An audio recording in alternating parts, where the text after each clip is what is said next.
And our sons, we have two sons, Tim and Paul, ages 27 and 25.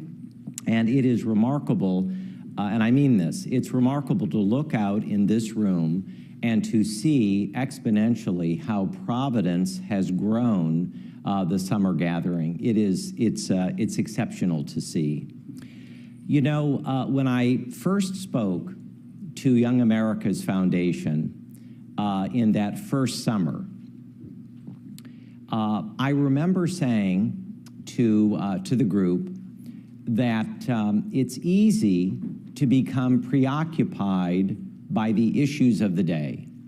I was looking at the lineup of speakers that you have.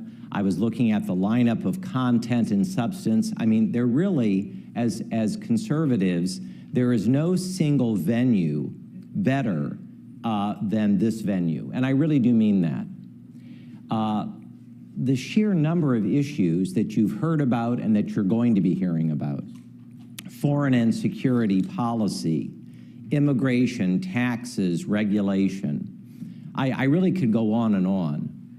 And I thought to myself, going back to the first set of remarks more than 20 years ago, what is the narrative that I can bring to all of these terrific young people, the future leaders of our great nation? By the way, this is the greatest country in the history of man, and I don't mind saying,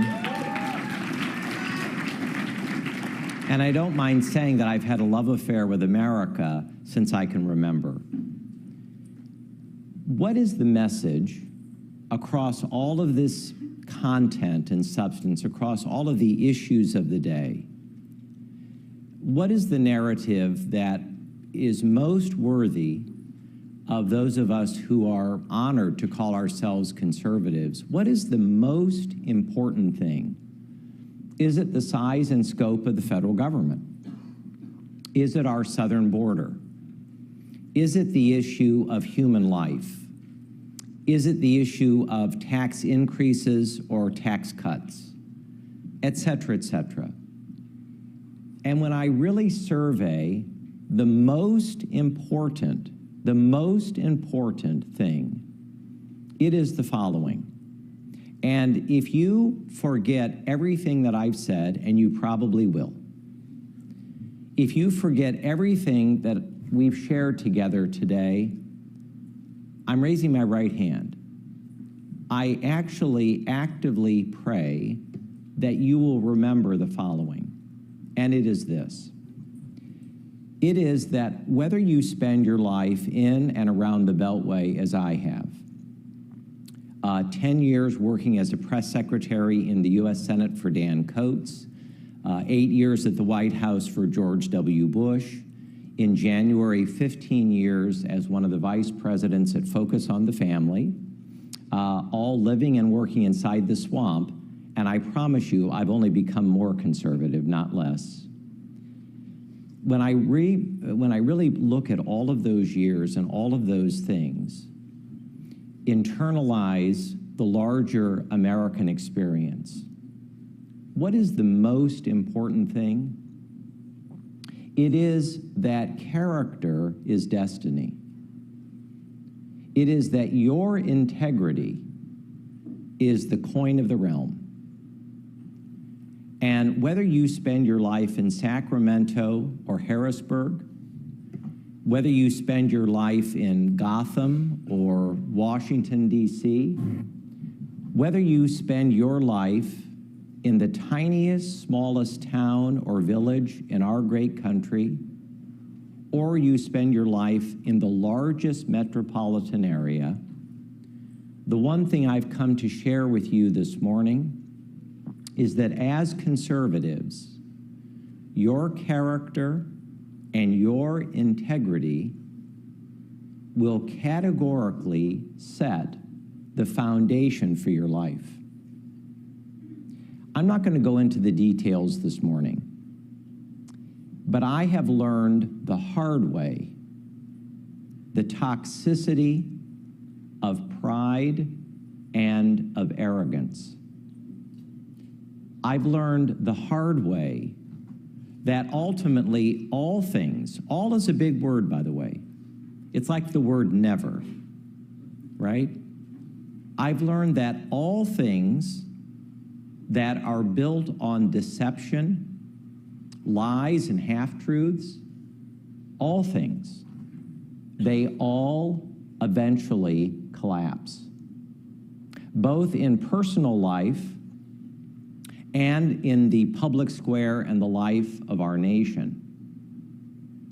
And hand over heart, it is the single reason that I find it the greatest professional honor of a lifetime to be associated with and to work with ministries like Focus on the Family, where we are preoccupied by marriage, family, parenting, human life, religious liberty, the pronoun battle, and with places like Young America's Foundation.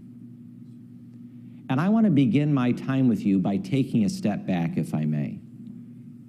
You know, in our founding era, no overstatements, these are facts. You know, Pat Moynihan once said that everyone is entitled to his own opinion, but not everyone's entitled to his own facts. John Adams, our second president, said, "Facts are stubborn things." Yes, they are. Our founding fathers and mothers, it is a fact, they disagreed in real time on the biggest things that there could ever be. Don't take my word for it, by the way. I know who I'm speaking to this morning. You all read American history. You read the diaries and the entries and the letters. It's remarkable to go back into the American founding, even the pre-founding, and to read about what these men and women were actually discussing, what was top of mind, what motivated them to establish a constitutional republic like ours. I want to state for the record that our founding fathers and mothers disagreed on the biggest things that it is humanly possible to disagree about. You know, many of them believed that we should never have a standing military, and others believed that every state should have a fully armed militia. Our founding fathers and mothers disagreed about whether we should have a national currency. Some said there should be 13 forms of money, and some said, no, we need to have a treasury, one American currency. Several of our founding fathers and framers believed very firmly that ipso facto, if a state wanted to opt out of the United States, they should be able to opt out, fairly easily, actually. And others, as early as 1776, asserted just the opposite, that we were becoming and would become one nation. These are very big things to disagree about. I could name a host of others. But I want to focus this morning on the single thing that our founding fathers and mothers, the first generation, formally as Americans, I want to focus on the one thing that they did not disagree about. They were preoccupied with ancient Rome. Now that sounds a little strange, but I promise you, they were preoccupied by a moment in Western history where it ceased being the Roman Republic and became the Roman Empire.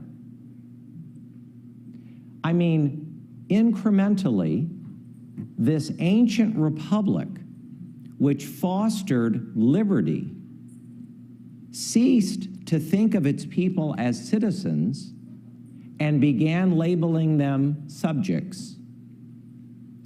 The great Roman Senate, one of the greatest institutions for freedom in the history of Western civilization, ceased its power as a catalyst of liberty. And of course, altogether, the Roman Republic evaporated and became the Roman Empire. There was the rise of the Caesars, the forerunner to czars. What I'm suggesting this morning is that freedom is a very fragile thing. And there is no moment ever, even in a great nation like ours, where we are the greatest country for freedom and liberty now and shall always be. And the larger historical question is, why? Why? This is where our founding fathers and mothers were preoccupied. Why did it cease being a republic and become an empire? Why did people just like you, in real time, see their citizenship evaporate? Why did that happen?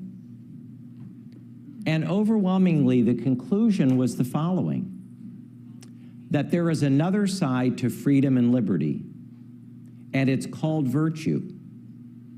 It's moral excellence in the leaders and in the citizens.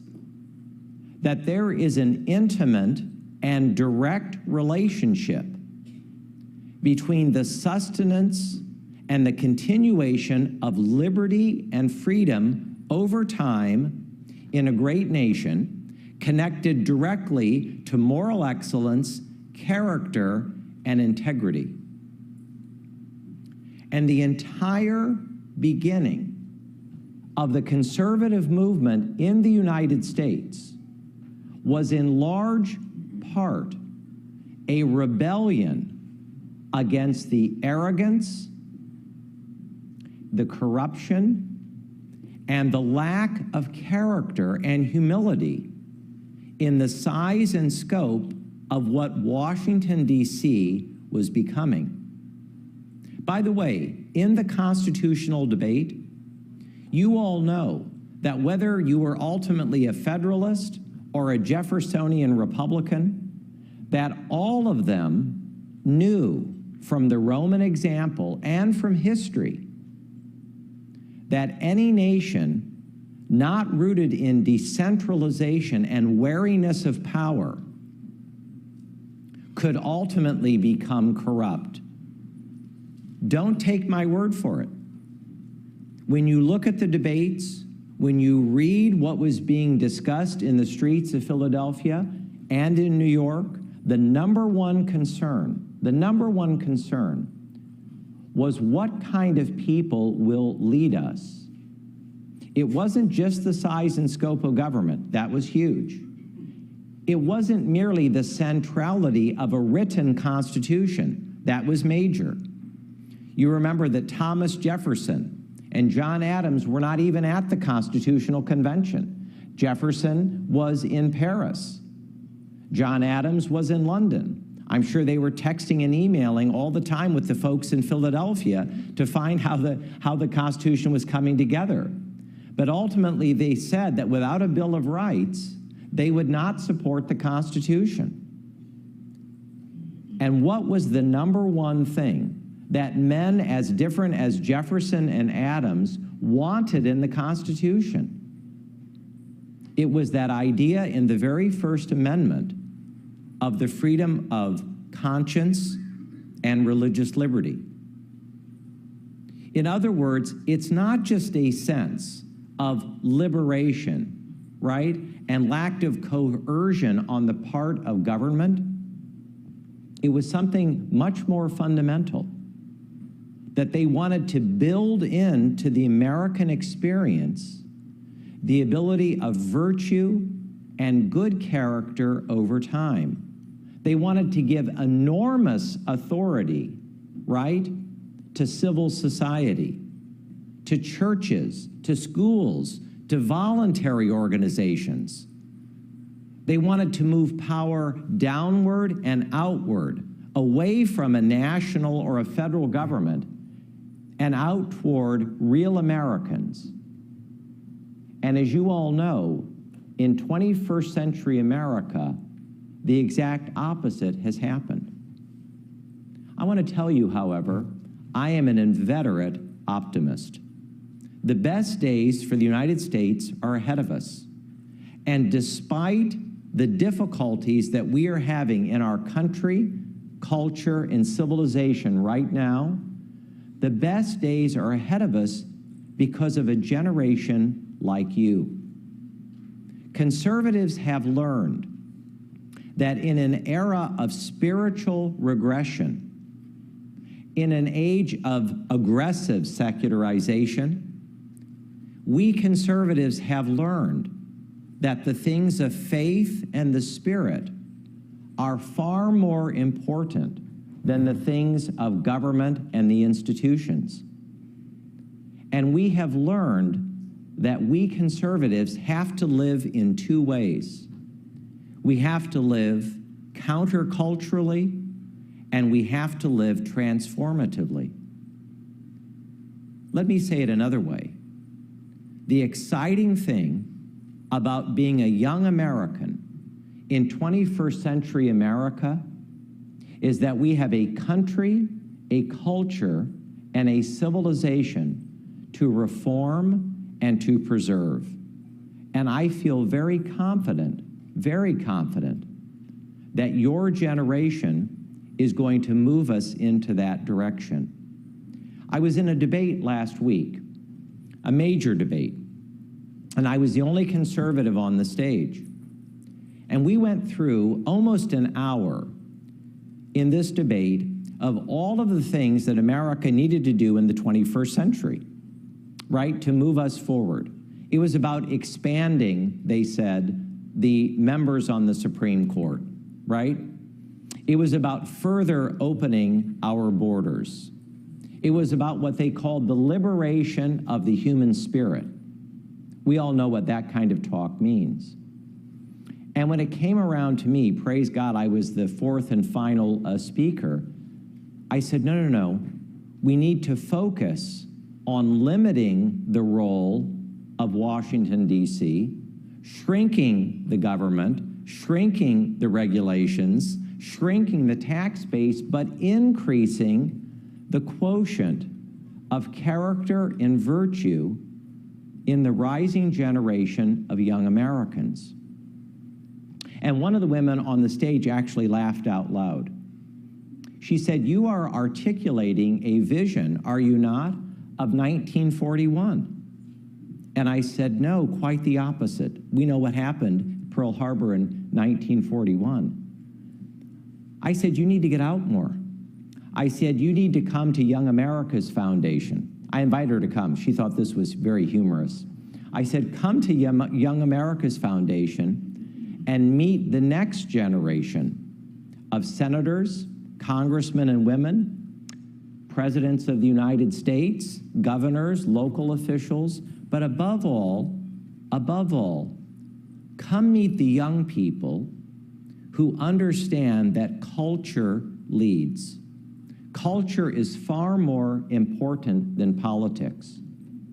It is the left wing that believes that if we can just get the right political quotient, that we will move the country forward. But it is conservatives who know that you have to get the culture right first.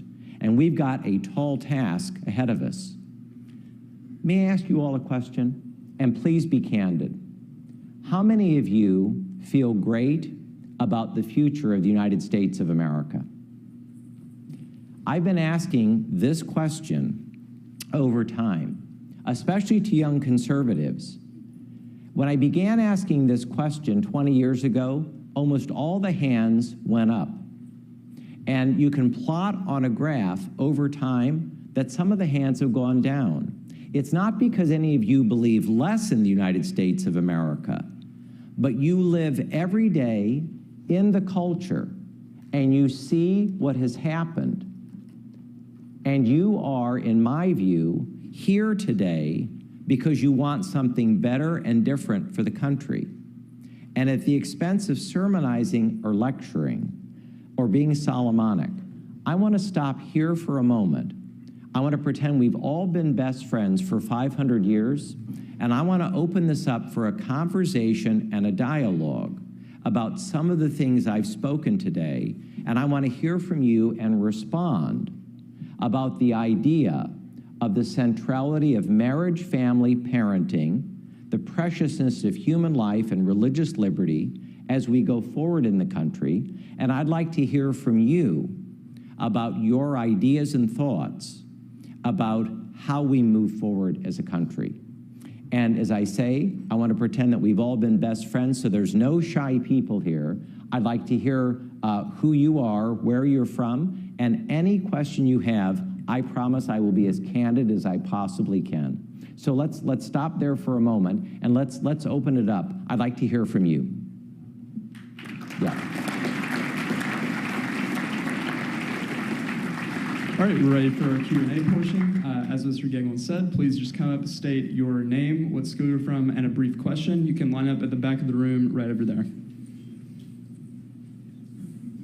On any topic. Hello there. Hi, my name is Naomi Chafee. Nice to see you. It's good to see you too.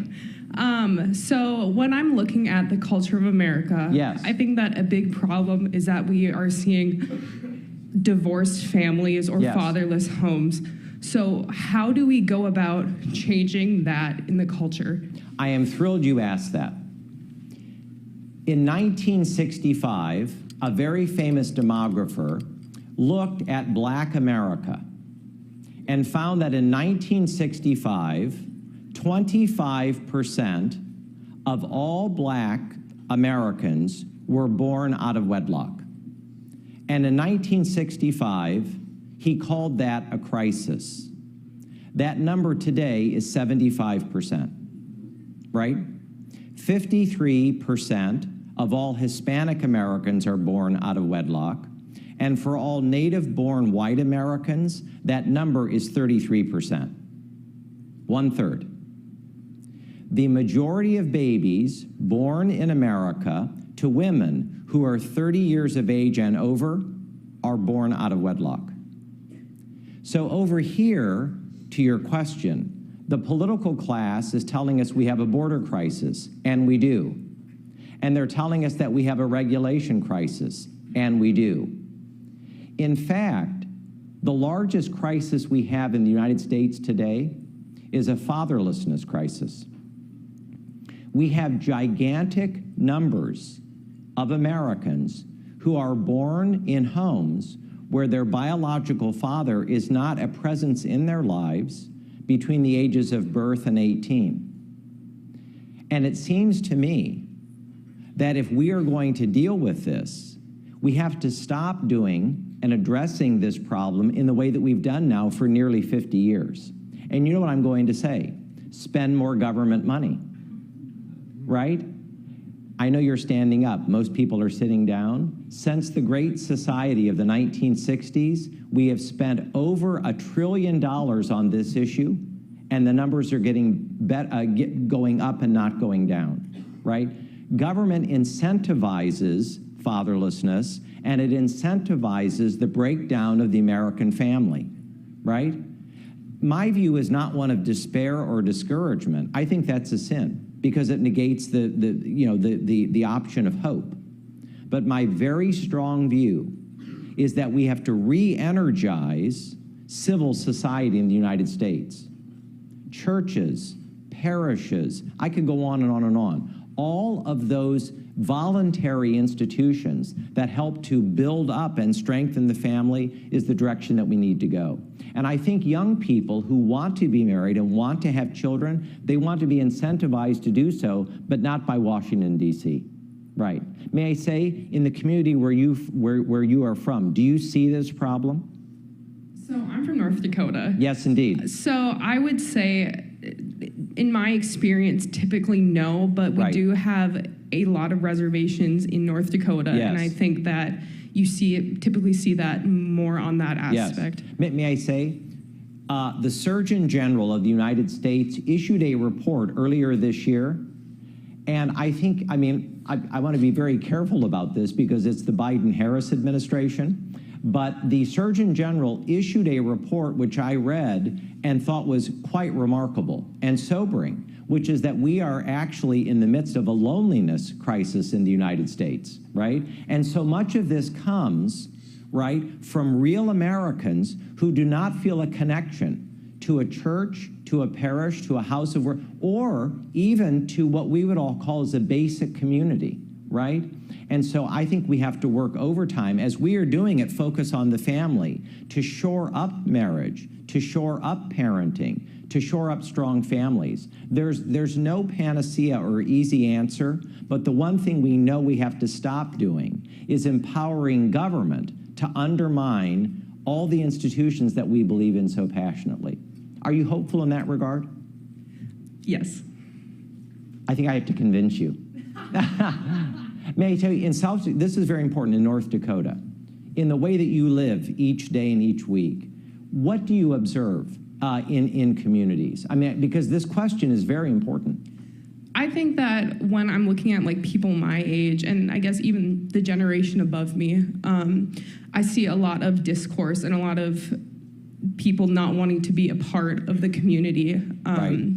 And that being like in the nuclear family is not encouraged anymore, and like the sexualization right. of our culture is just yes. so, it's just, everyone is just doing it now that it's like, right. Right. People aren't being encouraged to have kids within the family marriage, and that they would rather just like yes. go sleep around and not understand the consequences. My friend, I'm very glad you brought this up, because our major cultural institutions are completely controlled by the left. All of our major universities and colleges, right? Much of the brass of the United States military, all of the public school systems in the United States, right? Hollywood, Silicon Valley, Wall Street. You know, we can no longer look to say Silicon Valley can help resolve this, or Hollywood, or Broadway. I mean, this is where the left repairs, okay? This is not Silicon Valley's country. This is not Wall Street or Hollywood's country or Washington, D.C.'s country. This is our country, right? And it begins as conservatives at the local and regional level. I think we have to rediscover that and then help to nourish and replenish those roots. Right. Be of good cheer. Thank you so right. much. Thank you so much. Right.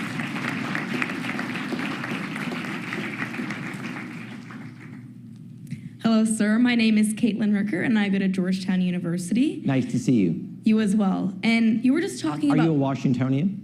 No, I'm from Indiana originally. Oh, great. So am I. Oh, really? Where I like you even better. Oh, awesome. Yes. I'm from Fort Wayne, Indiana, the center of the universe. Okay, I'm from Indianapolis. I have lived and worked here for 35 years, but I'm like a potted plant, which is that all of the views and values and principles that I was raised with, I have never forgotten. Mm-hmm. And I bring all of those people and all the things they taught me from the Midwest here. I absolutely agree, and I feel the same way. I'm thankful that Indiana gave me the character that I have, yes. and I think a lot of that comes from church, yes. being raised in church, and you were yes. just talking about civil society. Indeed. Like church. Yes. And my question for you is, about 30% of Americans now identify as non-religious. That's correct. We just talked about how valuable church and civil society is yes. in building these morals and character, but how do we get people to actually go back to church or go to these communities, because we live in a free country where we can't say you have to be involved in such and such civil society. Right. I'm really thrilled that you asked this. I'm paid to read the data, okay?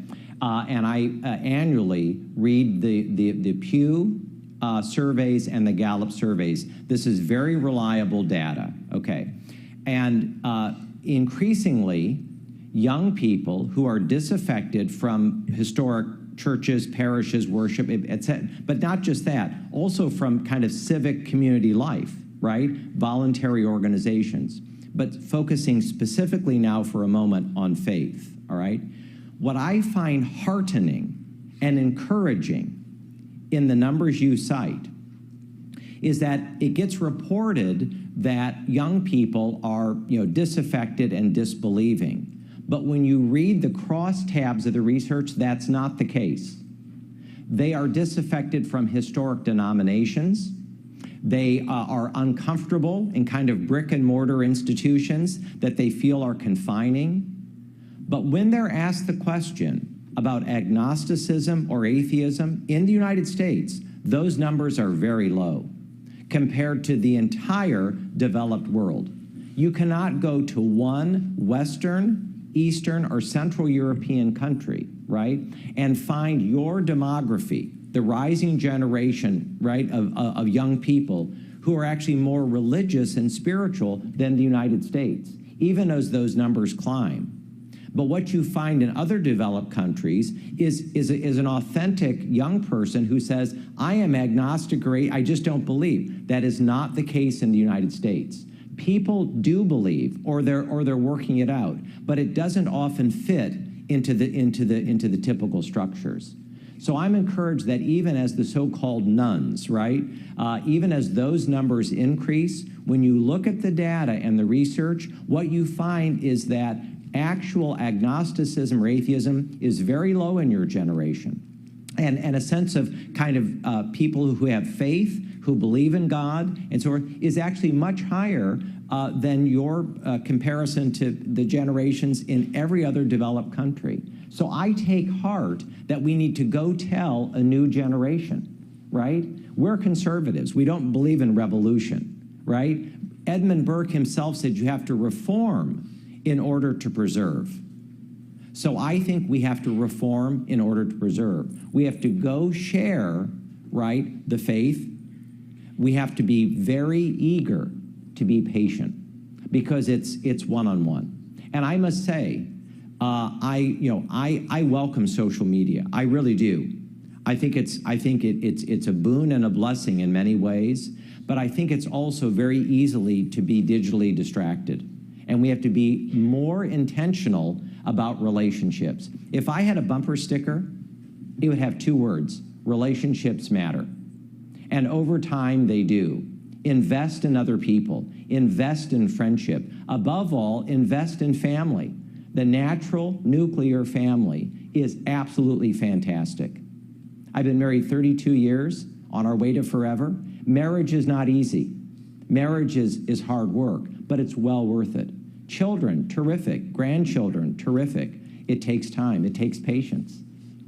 But it's all rooted ultimately, in my view, in faith. Right? Thanks.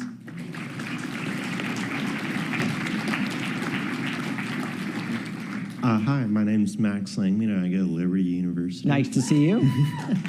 I've been an adjunct professor in the School of Government at Liberty for 17 years. Oh, really? Yes. Nice. Well, I love the name, Liberty. Yeah. So my question is kind of, I see people, especially where I live in California. Yes. People are... Where in California are you from? San Diego. Okay, sure. A lot of people are going back to church. Yes, they are. But I feel like as a community, based on what I'm seeing, it's like they go in, they feel good, and then 10 minutes later, they completely forget about the whole message. Right. So I guess my question is, how do we, or how could I or any other people kind of like help them kind of live out the Christian life, I guess? George Orwell famously said that the first duty of an intelligent person is to restate the obvious. And sometimes, as believing Christians or believing Jews, sometimes I think we take too much for granted. That we assume that because we've been raised this way or have been taught this way, right, that most everybody else has as well. But for many of the reasons that I talked about this morning, we're at a different place in the United States, right? So I think in my strongly held view, we have to build relationships with other people. We have to earn their trust and right to be heard. And then at that point, we have to share the gospel of life. And I think that that is the beauty of faith, right? That we don't push it, right? We don't lobby for it, but we share it organically. And I think it takes time. But the beautiful thing is the following, and I feel this with every fiber of my being. The thing is, faith has a power of its own. And there will come a moment in everybody, I hope nobody here has ever been in a crisis. I've been in a crisis, And I pray that no one here has ever been in one. But if you have been in a crisis, you realize that you might be a strong person in every manner, but ultimately, we are made for something bigger, that we're made for eternity. We're made for a relationship with God himself. And it's not just kind of emotional reassurance. There is timber and strength in that relationship. And I think it's very concurrent with the best in the American experience. In the United States, faith is a fundamental part of the building of our country, right? No Judeo-Christian tradition, no United States of America. They go together. And I feel confident that even in California, we will, in the years ahead, see a remarkable revitalization and restoration. I believe an American restoration is coming. And I think that even in the seedlings of destruction that we've discussed today, even in that moment, there are signs of renewal. And the best days, as I say, for our country are ahead of us, but they are concurrent, in my view, with a revitalization of faith. Yeah, take heart. Right, right.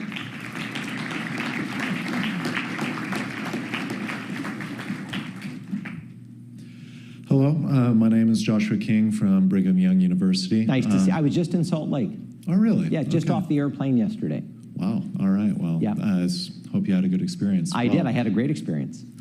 You're from a great state. Thank you so much. You're welcome. Actually, originally from Texas, but That's another great state. Clearly, a lot of people agree. Yes. So I just wanted to say that I completely agree with everything that you said about God and family. Being as a member of the Church of Jesus Christ myself, that's, Yes. of course, deep tenet. However, I had a question: is what do you see as the eventual buildup of this? Because as we know, like, God and family is the center building block of everything. However, I feel like as a lot of conservatives today, we see all of these people in the high echelons of power, Yes. having like all of this influence from the top, pushing down. What is your vision for the eventual takeover of the bottom, overturning that? Because I feel like a lot of people have the sense of hopelessness that even if we are building from the bottom up, that we'll never be able to overturn what we believe as this incorrect vision for America. That's a fantastic and a very thoughtful question. I want to say two things, if I may. The first is the following. We're in Washington, D.C. We are now meeting in the heart of the swamp, right? Okay, here we are on a swampy day. And in this town, the word power and the word influence are used interchangeably, but they're not the same.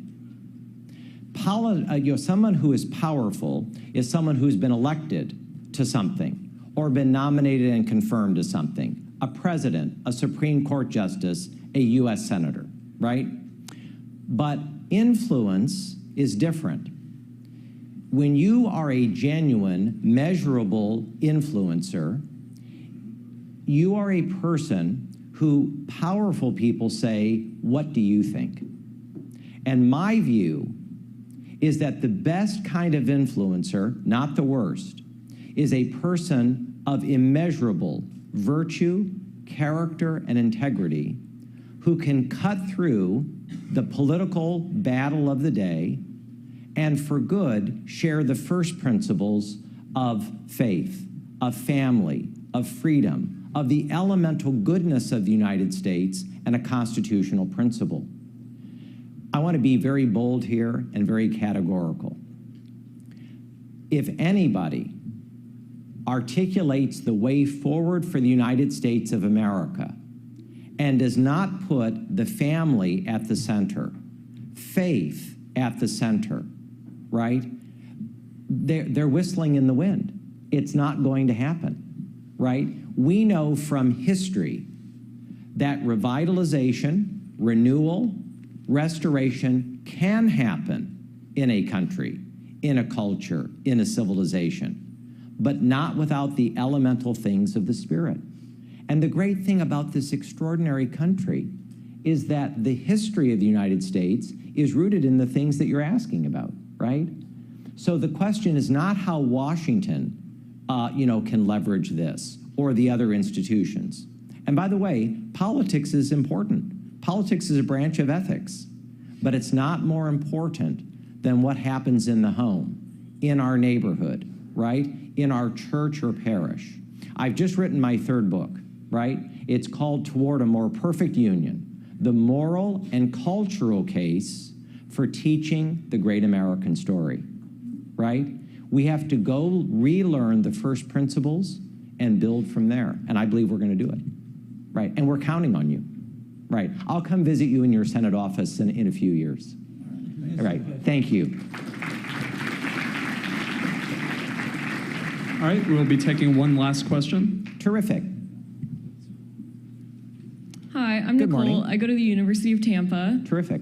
So both the left and the right have differences within their own realms, but the left seems way more successful at rallying together despite their differences. So how can conservatives, especially regarding the culture, get better at this while still holding on to our individual values? I love that question, and it's one word, fusionism. Historically in the conservative movement, the people who were more libertarian-oriented or focused on economics, the people who were more hawkish in foreign policy, rooted in anti-communism, and then people more like me, a traditional conservative, right? A morals, based conservative. The three camps that comprised American conservatism, we got together and we determined that we were not going to articulate all the things on which we disagreed, but from the great Ronald Reagan, we learned that someone who agrees with you 80% of the time is called your friend, right? The left is eager. They are eager to put their differences aside in all the different camps of the left, and there are many. And they are eager to say, but what do we have in common? And as we all know, it's from there that they leverage forward. In my view, 21st century American conservatism has to become comfortable that the purpose of what we do, if we are going to move forward from a conservative worldview, is to not get into rooms with other conservatives and begin to argue and fight about all the things that we disagree about, but it's to get into a room and to say, but what do we agree about?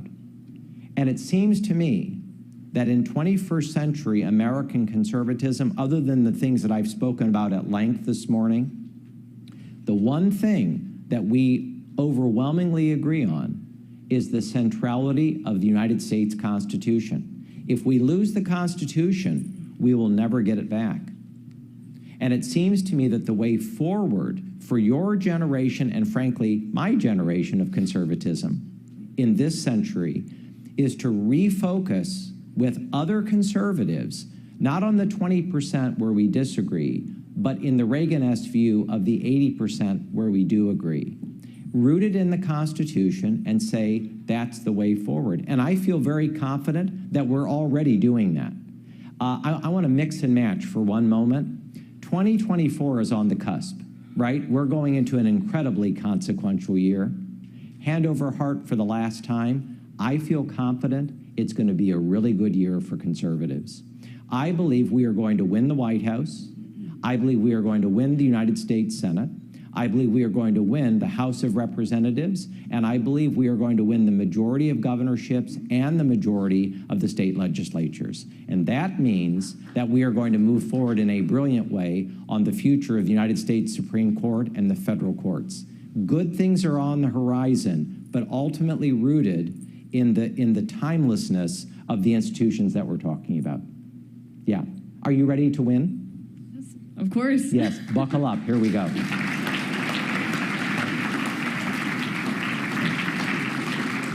That concludes our Q&A portion. Thank you, Mr. Gaglin. Thank you. God bless you, and God bless the greatest country in the history of man, the United States of America. Thank you all.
the honor of introducing our next speaker, Speaker Newt Gingrich.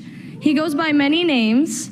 These include Distinguished Visiting Scholar and Professor at the National Defense University, New York Times best-selling author, 50th Speaker of the House of Representatives, and many more impressive titles. Speaker Gingrich is one of the most accomplished Americans alive and has dedicated his life to defending our great nation.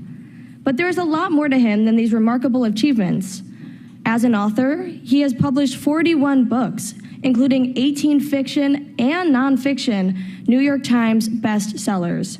Today, he is a Fox News contributor, podcast host, and syndicated columnist, where he continues to advocate bold policy ideas. Now please join me in welcoming Speaker Newt Gingrich.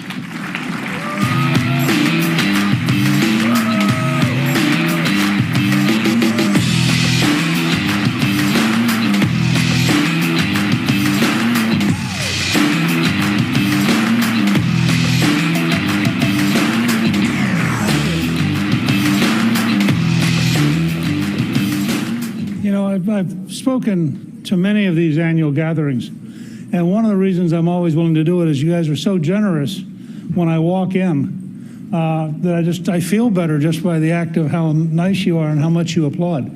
So I want to encourage you to continue that tradition. It does make a difference. Look, it occurred to me that if I were your age, I'll talk about politics and we'll do Q&A and you can go wherever you want to. But it occurred to me that there are things I learned over the years that might actually be practical, that you can apply whatever you're going to do. And I wrote the book that you just got, March the Majority, in part as a playbook for how we actually did it. While it's a history, it's actually designed for today. Because it took me 3 races to win a congressional seat. I lost in 1974 in Watergate, in 1976 with Jimmy Carter at the head of the Democratic ticket. Then, when I finally won in 78, I said, gee, you know, we've been in a minority for 24 years in the House. Shouldn't we have a plan to become a majority? And they said, that's a great idea. Why don't you chair the planning committee? So before I was even sworn in, I was planning how would we get to be a majority. Now, I want you to know it was a much bigger mountain than I thought. We tried in 80, 82, 84, 86, 88, 90, and 92. And finally, after 16 years, we became a majority in 94, and people said, well, that was a really good year. Well, yeah, but all the years before that, we were learning, we were making mistakes, we were growing, and we had to build a new party, both a new party in size. The House Republican Party just wasn't big enough. It was like a mid-sized college team playing the Super Bowl. And we had to learn a new style of politics, which we did largely from Ronald Reagan. And so this book is really designed to share to give you a feel, both for how we did it and for what the lessons were that made it possible not only to get elected for the first time in 40 years as a majority, but 2 years later to get reelected for the first time since 1928. And in fact, if you think about it, from 1930 to 1994, the Democrats controlled the House every election except for 4 years in that entire period. Since 1994, we've controlled the House more than they have. And 1994 was a genuine cultural tsunami because we picked up 8 Senate seats, 10 governorships, and 470 state legislators because we won the argument in the country, which is one of the keys. So here are a couple of lessons that are in the book, but you can also write them down because they apply directly to you.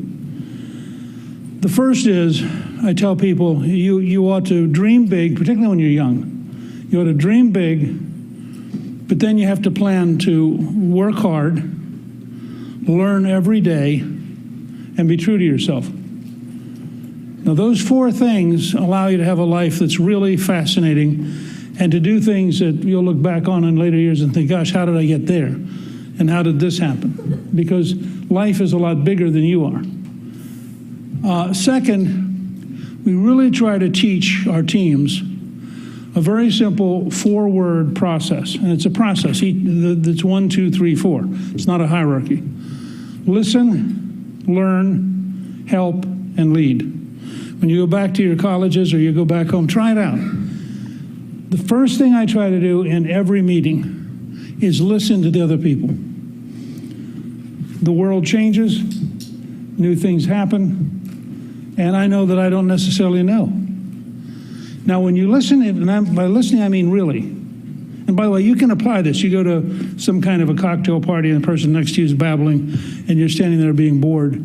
If you can figure out what they've done or what they know that you don't know, you can suddenly turn it into a really educational conversation. So they've been in Sicily and you haven't. Well, what was Sicily like? But that means you've got to be open to learning about whatever it is that comes up next. Now, if you listen to people and you learn from them, you almost always help them. The reason is simple. Think about your own life.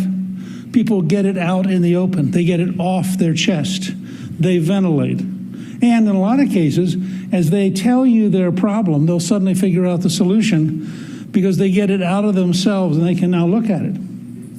If people know that you will listen to them, learn from them, and help them, they'll ask you to lead.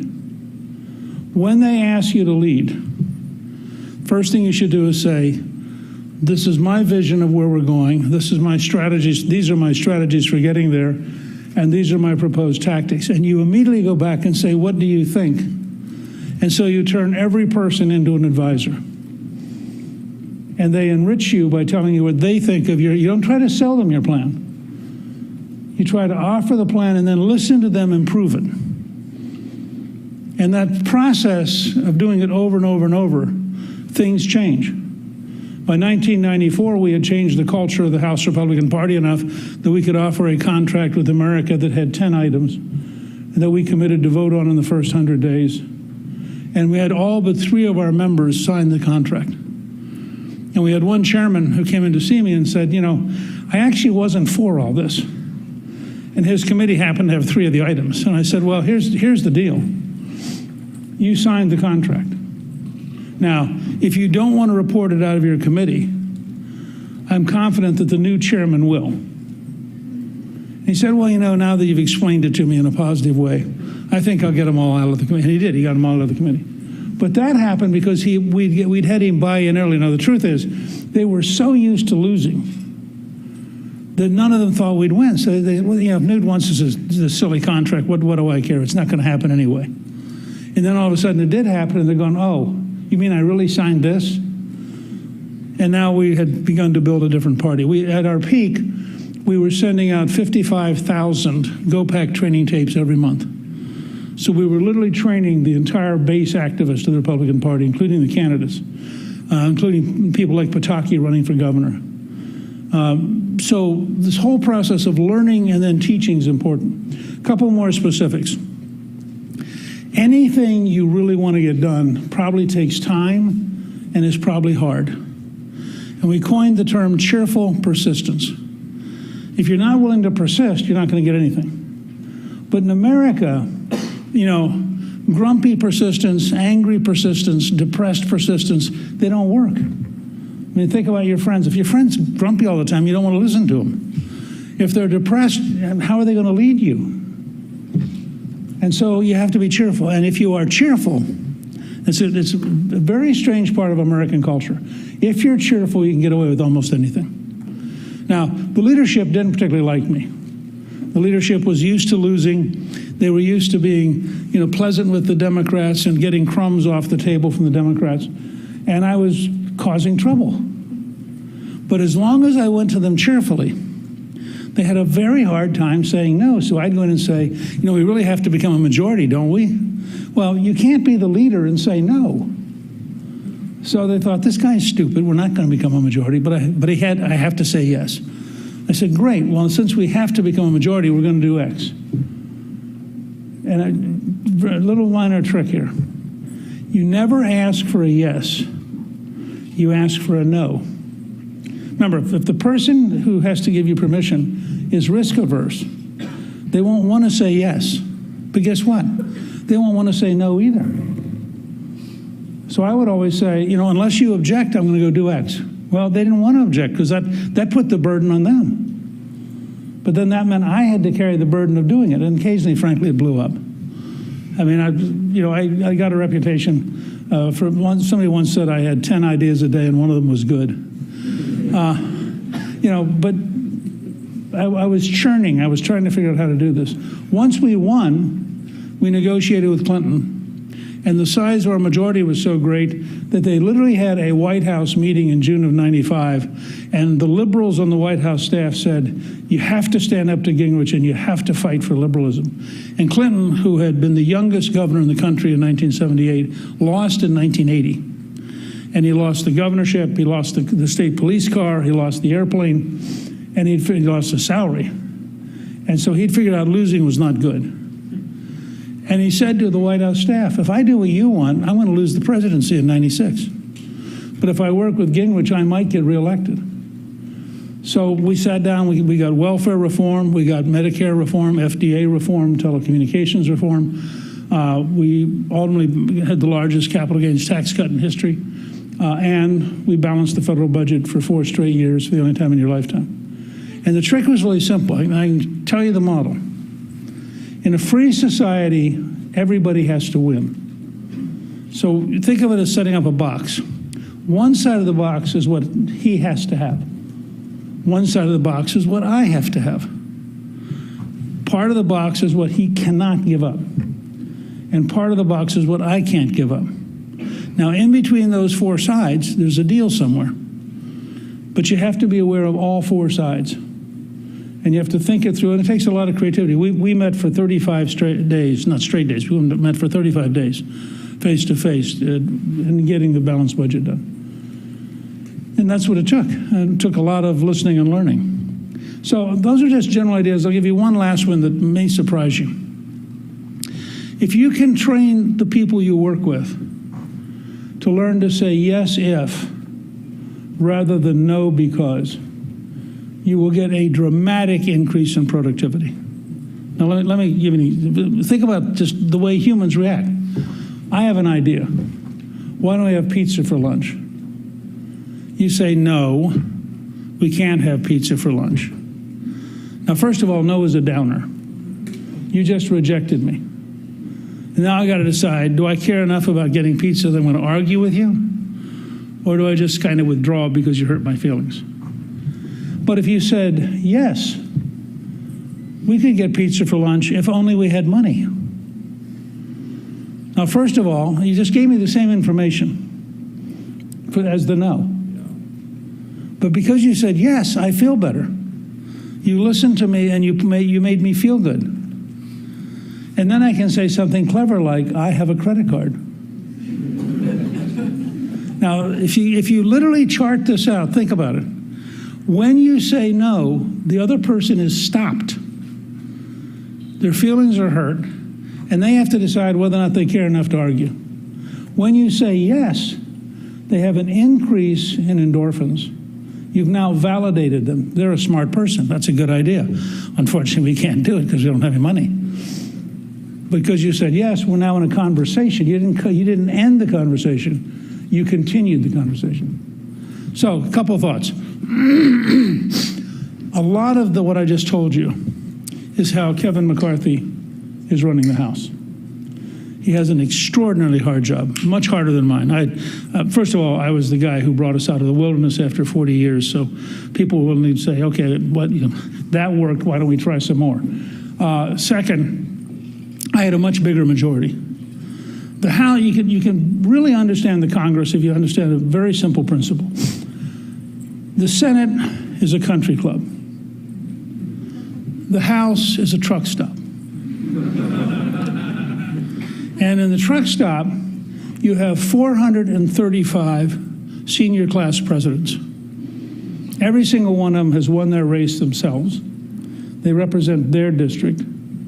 They arrive as co-equals. They each have ideas, and they each believe in their ideas. And they have pretty strong egos or they couldn't survive politics.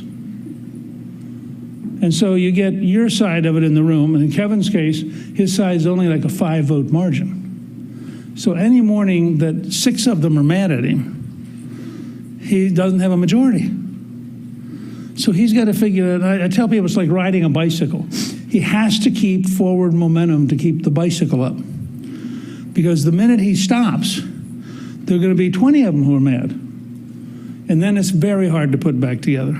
Now, he went through, I mean, how many of you are aware that it took him 15 rounds to get to be Speaker? Okay. Now think about this. We actually last night had a wonderful retirement party for Dan Meyer. Dan Meyer is the only person in history to serve as Chief of Staff to 2 speakers. He was my Chief of Staff. He came back to become Kevin's Chief of Staff. And part of the retirement gift was a picture of the 3 of us, and then the actual congressional record vote from the day I was sworn in and the day that Kevin was sworn in. I was pointing out to Kevin that I actually won on the first round, but I had a much bigger majority. Kevin, on the other hand, took 15 rounds, but he had a very simple project. And this is an example of thinking strategically. Kevin's job for 15 votes, imagine you're sitting on the House floor for the 8 or 9 or 10 minutes that the vote takes. And then you don't make it. And then you get nominated again. And you're sitting there and you don't make it. He had 2 jobs. Smile. Remember, cheerful persistence. This is the American process at work. It's taking a little time, but we're all here together. And look like he's going to win. Because if he communicates confidence, his 200 will stick with him. If his 200 will stick with him, at some point, the others will say, okay, we've had enough fun. We're never going to break through. Let's cut a deal. And that's what happened. So he gets up every Monday morning knowing he has to put back together the last 5, 6, 7, 9 votes. Every single day. And he practices basically what I just told you. He listens very, very well. He tries to figure out how to help each member a little bit. Most of the time that works. I had a couple members, one of whom I had known for 25 years. And I'd go to him and say, I really need your vote. He'd say, I can't do it. Totally safe Republican seat. And I'd say, what do you mean you can't do it? He said, I don't like that. I'm not going to do it. And I go, please? No, I'm not going to do it. I mean, and that's where cheerful persistence, you have to have real discipline. Because what you really want to do, of course, is scream at him and take away his office and not allow him to fly home anymore and do anything you can to use the power. And you know that that's just self-defeating because he's a freely elected person and he's allowed to be a fool. I mean, I always tell people, out of 435 House members, a minimum of 10 are weird. I mean, it's just guaranteed. Now, I personally think it's like 8 Democrats and 2 Republicans, but I think if Pelosi were here, she would tell you it's like 8 Republicans and 2 Democrats. But that means your planning process, you've got to be, and some of you, again, if you're in fraternities or sororities or organizations, student organizations, you'll have some people, it's part of the human system. There'll be a couple people you can't deal with. And it's just life. And then you've got to figure out how you're going to manage you in order to manage them. Because your first reaction is to get so frustrated that you want to do something. So, 1 or 2 more things, then I really want to get to questions because you guys, it's always more fun when you get a chance to ask whatever you want to. You kind of educate me by what you want to know. So a couple quick things. By the way, I understand that Vivek was here last night. Did he do a pretty good job? Yeah. I should tell you, brief commercial. We do at Gingrich 360, I do 3 newsletters a week and 3 podcasts. They're all free. We've done 2 podcasts with Vivek, and then I did his podcast before he announced. I think he's very smart, and I think he may presently be a serious contender. He's growing, he's articulate, he's energetic, he's different. In many ways, he is to this round what Trump was in 2016. He's the non-politician business guy, and I think I'm very impressed with him, and I think he has a great future. So, a couple of political comments, because you're going to ask it anyway. I think the odds are very, very high that Trump will be the Republican nominee. In fact, I think they're higher. Okay, we now know where the Trump faction sits. They all get together over there in the corner and say, okay, all the Trump people sit here. I think the odds are higher that Trump will be the nominee than Biden. because I think Biden is on a long downward curve. And part of what keeps him propped up is Kamala. I keep telling people you would never want to actually impeach Biden because then you'd get Kamala. And Kamala, without corruption and without cognitive confusion, is more dangerous to the future of America than Biden is. So I think you got to be careful about that. I think the great challenge, and it's going to be fascinating to watch it play out. The House Republicans are the one center of conservatism in the city. Obviously, a Democratic president who's a socialist, which is what he really is not going to be for conservatism. And the Senate Republicans are split. I would say about a third of the Senate Republicans think that this conservative stuff is weird. And again, remember I said it's a country club. And so they think you sort of have to say you're for those things, but you don't want to vote for them. And so the pressure on McCarthy to figure out the right balance. And if you watched him in the debt ceiling fight, the trick was to create a fortress. They passed a bill and they stopped. And they said, we're not going to get into some weird negotiation with the Senate Democrats. We're going to talk only to Biden. And the baseline of our conversation is the bill we passed, because we have the only bill that passed. And they have to do that over and over and over again. And it's going to be very challenging. I'll say two last things. One, the scale of change we need to survive as a country is enormous. Your generation is going to have to fundamentally take apart the entire elite bureaucratic state and rebuild the American system that works. I'm just doing a paper now on federalism and de Tocqueville and Lincoln. Lincoln fought the Civil War with 6 people on the White House staff. The Attorney General had like 9 people. The State Department headquarters had 28 people, 4 of whom were night watchmen. This entire gigantic government bureaucracy, just walk down the street, look at these huge buildings. They symbolize the centralization of power in Washington. They are a direct threat to freedom. And if you doubt that, I suggest 2 TV series, one called Yes, Minister, and the other called Yes, Prime Minister. They were both done by Anthony Jay, who was an advisor to Margaret Thatcher. And he would actually go to the government, find some example that was insane, turn it into comedy, and then make it into a TV show. It was Margaret Thatcher's favorite show. And I really urge you to watch it, because you'll begin to realize how dense and difficult managing these bureaucracies is, because they're totally self-protecting and totally self-serving. So your generation has to, 1, figure out how it's going to fundamentally change the power structure by which the elites govern America. 2, you have to have an honest assessment of what it's going to take to compete with China and India. I mean, these are huge countries. They are going to be enormous competitors. And frankly, if we don't fix our education system, we will fail. I mean, you cannot have people graduating who can't do anything. We have 21 schools in Baltimore City in which not a single student can do math. Not one. Now, how are they going to compete with the Chinese? And so you have a crisis of your institutions, and your benchmark ought to be, what does it take to remain the most successful country in the world? And that's a level of wrenching change at every level. And you're going to have to do it. Either that, or you're going to have to accept sliding into subservience and allowing both your domestic bureaucracy and your foreign dominant countries to define the rest of your life. So your generation will be called to a huge challenge. I think you can rise to the occasion. We've done this before, but it is a real challenge, and it's going to be, I think, a very exciting time, and we're going to have to learn a lot to get it done. So if it's okay, I'm just going to toss it back to you guys.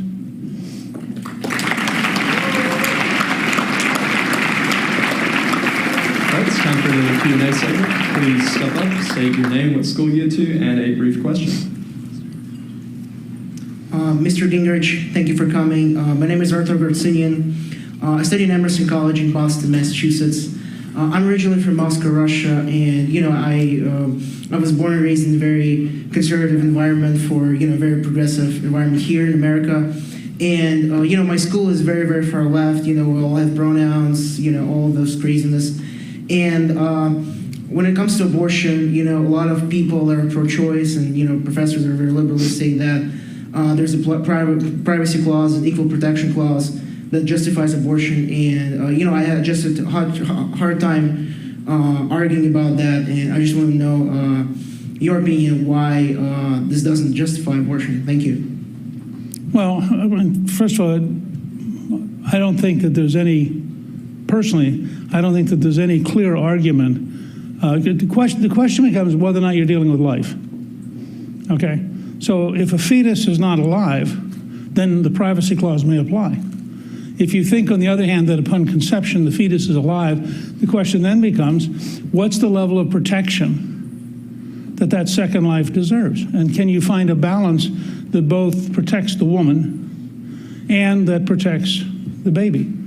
And I think most Americans have concluded that abortion can be acceptable up to a certain point, but that there is a time after which it really becomes the equivalent of killing the baby. And for most Americans, that's about 15 weeks. On the left, they've gone to the point of saying not only can you kill the baby on the 9th month on the last day, but in at least 2 states there are bills in the legislature to allow you to have up to 30 days after the baby's born to decide whether or not to kill it. That's a straight-out argument about whether or not babies are alive. So, if you think the baby doesn't exist, I was converted to a more aggressive pro-life position by a woman who came up to me at a luncheon one time and said, that is not a fetus, as far as I am concerned. That is just an organism like a cancer. And I said, let me get this straight. So I get to choose when I look at the sonogram. That's just a random organ like a cancer, or it's a baby. I decided I wasn't much into the cancer concept. But I think people who do believe, in fact, that the baby doesn't exist have a legitimate argument. But it's an argument. It's not. They don't have the right then to impose that on others. And you have to make a decision. Okay.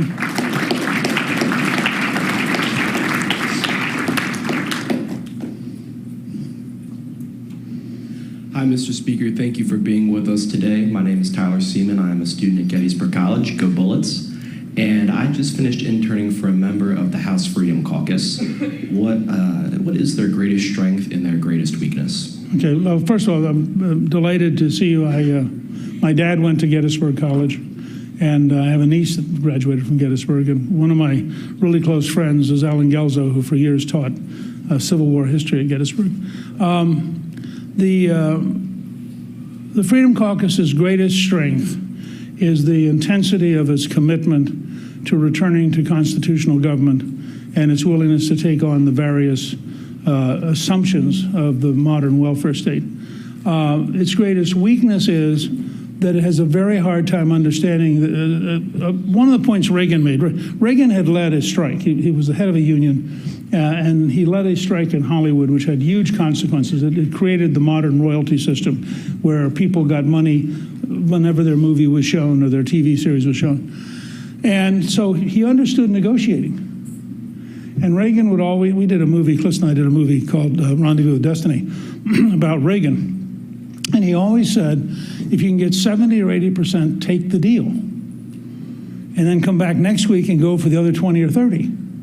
The Freedom Caucus is in the 99% league.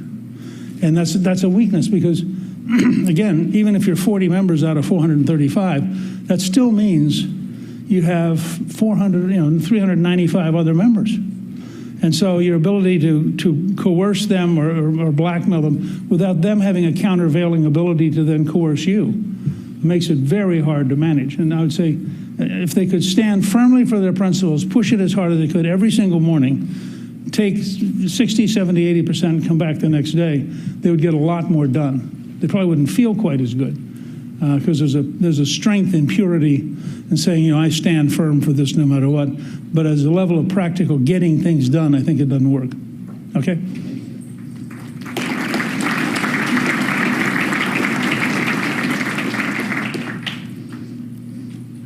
Good morning, Mr. Speaker. My name is Matt McDonald. I go to the University of Alabama, and my question pertains to the 2022 election, sorry. Although Republicans retook the House, there was no red wave that was expected comparable to the 1994 Republican Revolution. What do you believe is the root cause of that, and how can we prevent an underwhelming election from happening again? I think first of all, it's a great question. I was wrong. I thought there would be a wave. And I had to spend a lot of time after the election trying to figure out what is it I didn't understand. And I would say it's a couple things. First of all, the Republican consultants are out of sync with the modern world. I'll give you an example. In Pennsylvania, the Republicans have this passion about spending your money in October. In Pennsylvania, by October 1st, 60% of the vote had been cast.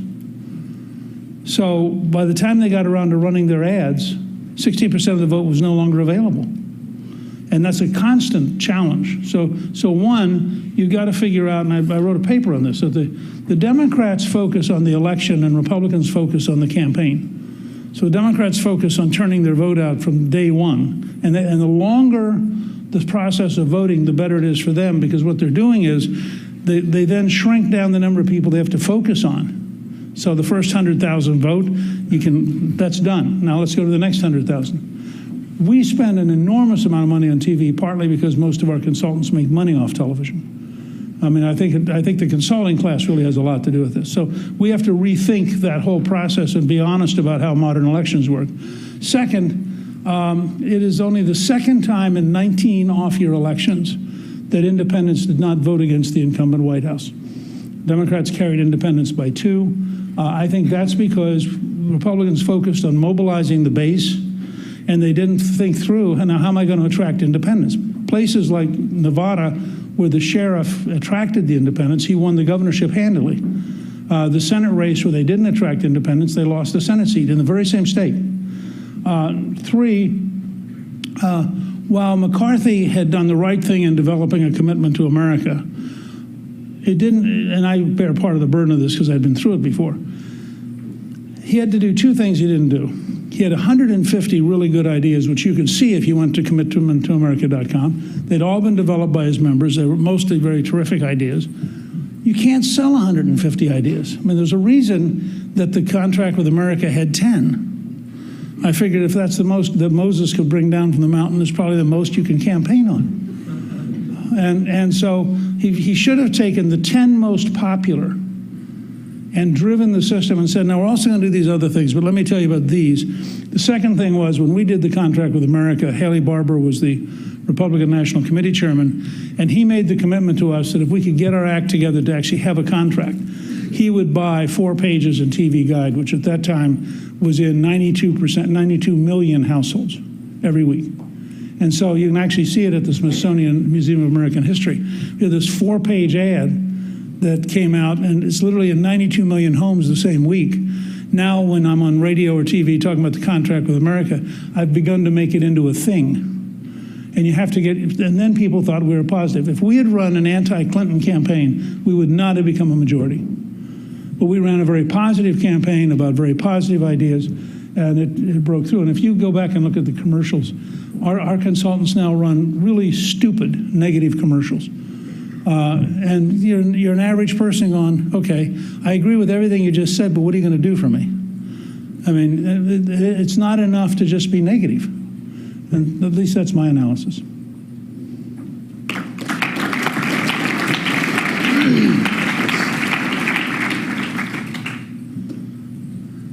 Thank you for being with us, Mr. Speaker. My name is Jens Pfeiffer. I'm a recent graduate from the University of Washington. You said a minute ago that a weakness of the House Freedom Caucus is that they don't really have the ability to compromise. But I have to say I sympathize with them pretty strongly because on a lot of the issues that are prevalent today, it seems there isn't a lot of room for compromise. Issues like abortion, like transgenderism, gun policy, etc. So what do you see as the biggest areas where there's room for compromise in the modern political landscape? Well, let's take the 2 you just mentioned. Okay, you can have an honest discussion. If you were for no abortions at any time under any circumstance, it's a powerful moral position, and certainly there are a lot of people who, for religious reasons, believe that. That also is a position that gets you at most 20% of the vote. So you actually are taking a position which guarantees the maximum number of abortions, because you're not going to be able to get the society to go along with you. Now, if you say, okay, I want the minimum number of abortions I can get out of American society, then you have to listen to the American people and figure out what's the point, and the point's about 15 weeks. And at 15 weeks, you get over 60% of the country saying that's right, and the Democrats become the extremists. And so the question you have to ask yourself about abortion is, are you prepared to maximize the number of children we save, which won't be all of them? Or are you prepared to feel morally really good while you actually maximize the number of children who die? That's a pretty straightforward choice. On transgenderism, I think there are two pretty straightforward arguments. One is science, and I'm sure this will get me booed off of a number of your campuses, but I'm pretty cheerful about saying that biologically there are men and women, that the DNA is pretty clear, and that it's very hard to argue that it's not true. And I actually don't believe in chest feeding, as the CDC now encourages it, and I actually think mothers matter. So that obviously, one, it's a sign I'm old, but two, at a cultural level, you win that fight. And the fact that Democrats are no longer allowed to define what a woman is makes them, frankly, look stupid to most Americans. But second, if you're going to get in a fight over transgenderism, focus on third grade. You know, do you really think that a third grader is old enough and mature enough to decide that they're confused about their gender? And do you really think that they should then be able to have medicine and operations without telling their parents? And you rapidly find that the most extreme transgender people will, in fact, die on that battlefield. You know, they'll come out and they'll say yes. And in fact, some of them say, you know, baby knows as early as 2 or 3 months. Well, that's a really hard position to sustain. So part of the trick is to figure out which is the argument you're going to make. And I think that's, you know, I think what I'm describing is called politics. You know, you can make a case over here for other kind of values. I'll give you one other example, which I think is fascinating. Clista and I went the other night, Speaker McCarthy hosted The Sound of Freedom, which is a very interesting movie. And a number of critics have said, well, he's going after kidnappers in Colombia, and that's a very small percentage of all the children who were sold into sexual slavery. In fact, the most common way you get sold into sexual slavery is somebody you know, either a relative or a friend of the family. And so therefore, this whole thing is misleading. And it hit me. I just did a newsletter about this, urging President Biden to show the movie on the grounds that probably we ought to be able to find a bipartisan consensus that exploiting 6-year-olds sexually is inappropriate. I'm out on a limb here, but I'm guessing that we should be able to do it. Well,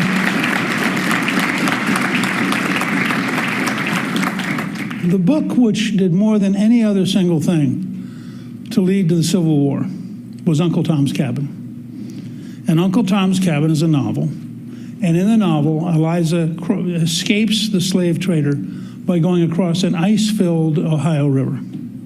Now, you could imagine the critics of that generation saying the total number of slaves who actually cross the Ohio when it's icy is so small that this is a misrepresentation, but it's an emotionally, unbelievably powerful scene. And when Lincoln met Harriet Beecher Stowe, who'd written the book, who was very short, and Lincoln, of course, was very tall, he apparently looked down at her and said, "I understand you're the little lady who started the war." And the impact of Uncle Tom's Cabin on Northern thinking about slavery was so profound. Well, I would suggest to you, if you see Sound of Freedom, it's pretty hard not to be really upset that children that young, 4, 5, 6 years old, are being sold into slavery. And the movie ends with a line which is accurate, which says there are more people today in slavery than at any time in human history. And my wife, when she was the ambassador to the Vatican, was very involved in this and went to refugee camps and talked to people who had been sold into slavery. And it's staggering how common it is, including in the United States. So I don't know if that helped you at all. Okay, that's going to conclude our Q&A portion. Thank you, Mr. Speaker. Thank you. you all very, very much.